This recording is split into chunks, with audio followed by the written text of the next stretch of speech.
अर्थव्यवस्थेचे प्रकार पहिला हे. तर पहा, याचं जर पाहिलं आपण त्या दिवशी शिकलो भांडवलशाही अर्थव्यवस्था कोण आणली, ठीक आहे. एक ते पाहिलं होतं ना कॅपिटल. तो Adam Smith the wealth of nation book त्याला लिहिलं आहे.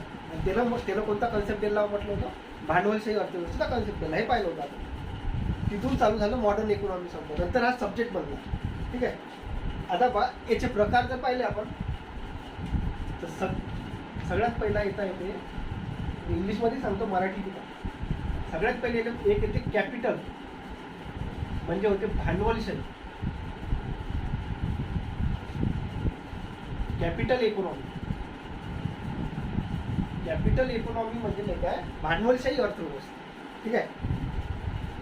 तर आपले याचं जे बेसिक आहे ते आपण त्या दिवशी पाहिलं. कसं वा हे जे इकॉनॉमी आहे, कधी कधी असं विचारते एखाद्या वेळेस असा प्रश्न, लोकल एक्झामले MPSC नाही विचार एवढा सोपा प्रश्न. तर कॅपिटल इकॉनॉमी स्वीकारणारा जगातला पहिला देश कोणता? तर क्लिअर असला पाहिजे आपला कन्सेप्ट. USA म्हणजे अमेरिका पहिला देश हो ज्यांना कोणती इकॉनॉमी स्वीकारली, कॅपिटल. आणि दुसरं म्हणजे हे कोणाच्या बुकवरून आलं होतं, Adam Smith the wealth of nation. ह्या दोन गोष्टी आपल्याला माहीतच पाहिजे. प्रथम स्वीकारणारा, मग भांडवलशाही अर्थव्यवस्था स्वीकारणारा देश USA. आणि बुक होतं ॲडम स्मिथचं. ॲडम स्मिथ माहीत आहे, आपण ते लिहिलं आहे त्या दिवशी, द वेल्थ ऑफ नेशन. 1776 मध्ये ते लिहिलं होतं ॲडम स्मिथचं.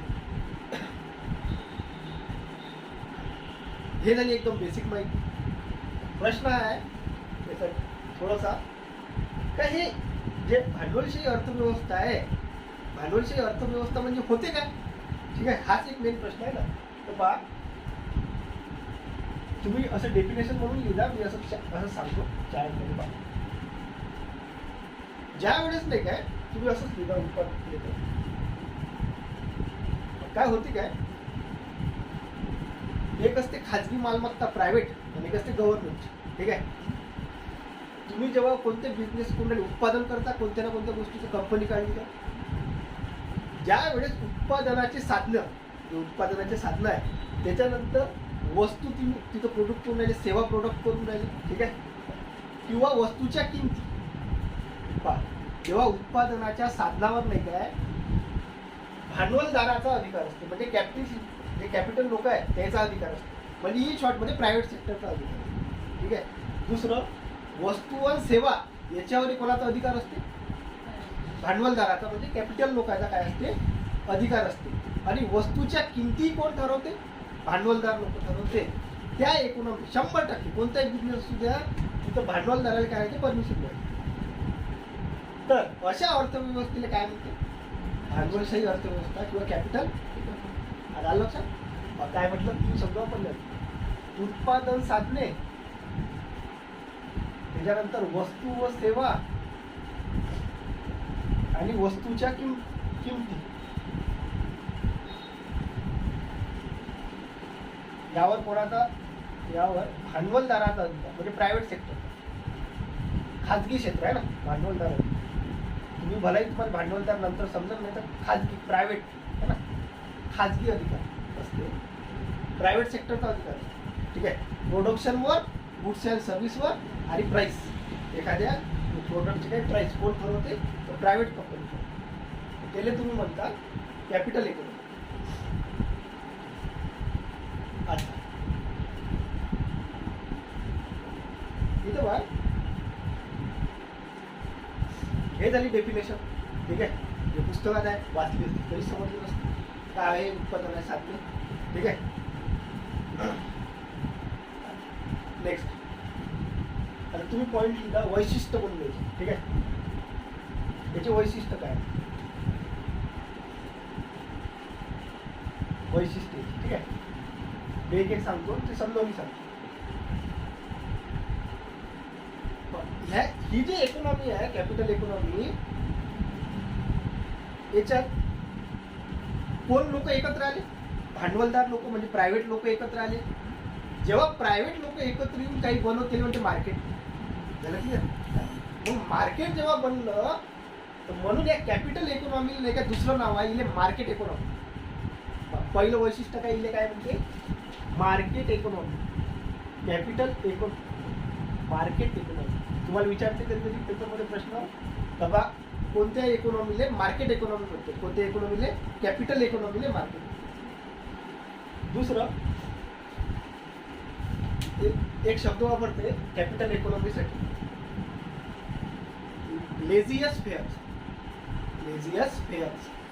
आता हे लेझियस फेअर म्हणजे काय तर पहा मला सांगा या कॅपिटल इकॉनॉमीमध्ये सर्व कोण ठरवून राहिलं?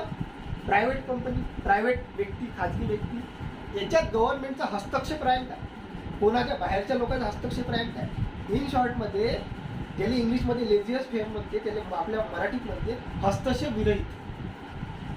हस्तक्षेप विरहित म्हणजे याच्यात कोणाचा हस्तक्षेप नसते. तो खाजगी जो आहे व्यक्ती जो आहे म्हणजे अंबानीची कंपनी असेल तर डिसिजन कोण घेत? अंबानी ना.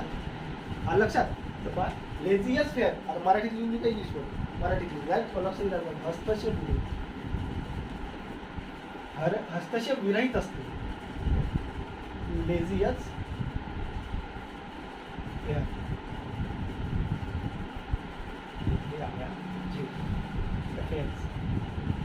लेझियस फेअर्स. ठीक आहे या इकॉनॉमी म्हणते लेझियस फेअर इकॉनॉमी. हस्तक्षेप विरहित. क्लिअर.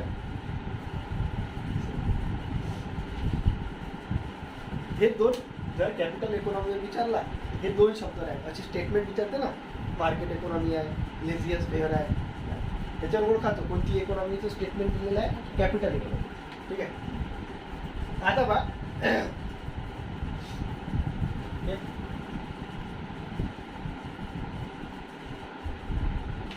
तिसरा पॉईंट आहे संबंधित पहा इथं जे आहे ना वस्तूच्या किमतीचे जे भाव आहेत, वस्तूच्या किमतीचे जे भाव आहेत पूर्णच्या पूर्ण भाव हे कशावर डिपेंड आहे सांगतो तुम्हाला.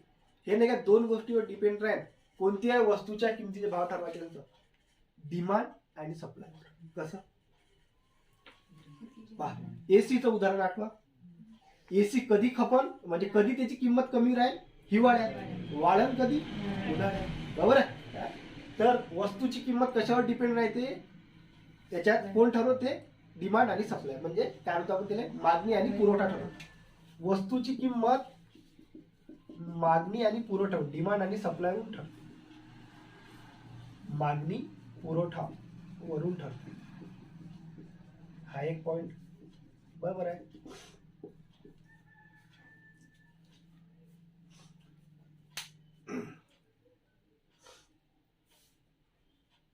नंतर पहा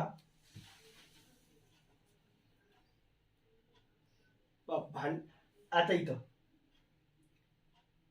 आता पूर्ण कंप्लीट नाही का इथं काय प्रायव्हेट सेक्टर आहे. याचा अर्थ नाही का इथं लक्षात घ्या इथं एक कॉम्पिटिशन है ना. इथं राहते स्पर्धा, जबरदस्त स्पर्धा राहते. म्हणजे येणं 100 रुपयात तो प्रोडक्ट विकला का दुसरा 90 द्यायला तयार राहते. बरोबर आहे. तर बा स्पर्धा राहते, कॉम्पिटिशन. हे कॉम्पिटिशन राहते त्याच्यात जबरदस्त. ठीक आहे. हे झाले याचे वैशिष्ट्य. ठीक आहे. मार्केट इकॉनॉमी आहे, लेझियस फेअर्स आहे. वस्तूच्या किमती कशावरून ठरते? वस्तूची किंमत मागणी आणि पुरवठ्यावरून ठरते. स्पर्धात्मक आहे. ठीक आहे. कॉम्पिटिटिव्ह आहे. अजून एक सांगा मला, अजून एक पॉइंट बनते इथं सर्वात जास्त महत्व कोणाला देण्यात येईल? ग्राहकाला, कंझ्युमर. लक्षात कंझ्युमरले महत्व आहे. का बरं? ग्राहक म्हणजे एक मराठी शब्द आहे, ग्राहक सार्वभौम्य असते.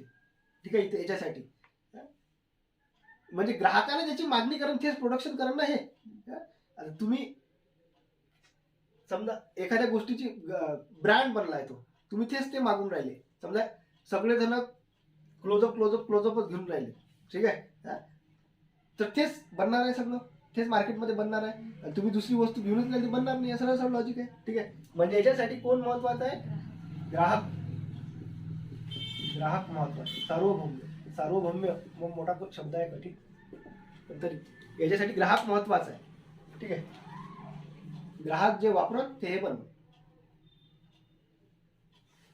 पहिले धोती घाले लोक आपले बाबा पैजामावर आले. ठीक आहे. मग त्या काळात जर अमेझॉन हे जर असतं फ्लिपकार्ट, तर कोणते कपडे घेतले असते? धोतर घेतलं असतं, बरोबर, पैजामा घेतला असता विकत. सरळ सरळ लॉजिक आहे. तो पण नाडेवाला. ठीक आहे, सरळ सरळ लॉजिक आहे. पण आता कोणी घेते काय? सगळेजण काय घेते? जीन्स टी शर्ट, बरोबर. तर जीन्स टी शर्ट घेते तर अमेझॉन फ्लिपकार्टवर तुम्हाला काय भेटत? कारण ग्राहक काय झालं. क्लिअर आता. त्यानंतर पूर्वी जीन्स टी शर्ट ऑर्डर करते, साड्या पाड्या घेत असं मला लग्न झालेल्या. त्यानंतर आता याचे काही दोषी आहे, याचे काही दोष आहे, निगेटिव्ह गोष्टी आहे. आता पहा निगेटिव्ह गोष्टी कोणत्या भांडवलची अर्थव्यवस्थेत? सोपं आहे, तुम्हीच सांगता. मला सांगा, जर प्रायव्हेट सेक्टर आहे तर तुम्हीच विचार करा याच्यात यायचं काय म्हणणं असं, मेन उद्देश काय असं? पैसा प्रॉफिट कमवणे, जास्तीत जास्त प्रॉफिट कसं कमावू बा, हे याचं उद्दिष्ट आहे. ठीक आहे. जर लोकांचं येईल काही घेणदेण नाही राहील, तुमचं तुम्ही पाच बसा, पण इथं प्रॉफिट यायचं मेन राहील, नफा कमावणे उद्देश राहील. मग नफा कमावणे उद्देश राहील तर याच्यात काय होते, देशात नाही का आर्थिक विषमता वाढते, इक्वेलिटी राहत नाही. आलं लक्षात? तर हा एक प्रॉब्लेम, हे दोन प्रॉब्लेम होते. नफा कमावणे उद्देश राहते, नफा कमावणे उद्देश, आणि दुसरा पॉईंट मध्ये याच्यात मग देशात काय होते, आर्थिक विषमता वाढते.